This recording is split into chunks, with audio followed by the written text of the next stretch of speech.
In this video, I will show you how to install Roblox on iPhone 15. So let's get started. First, open App Store on your iPhone. Next, on the bottom bar, tap on Search.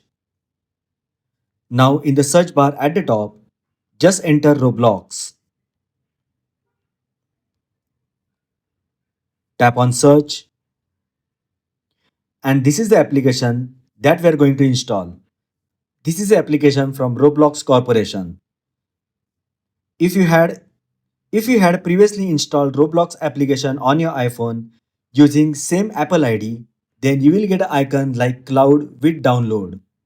But if you are trying to install for the first time, you will get option as Gate. So just tap on Gate or cloud option. Just wait for download and install this application on your iPhone.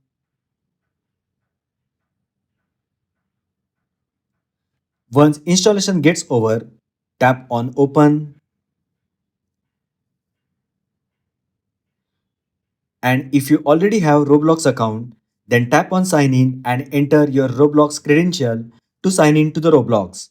But if you are new to the Roblox, then tap on create account and then create an account on Roblox.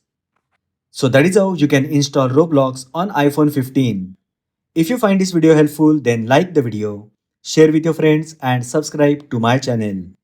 Thanks for watching and I will see you in the next video.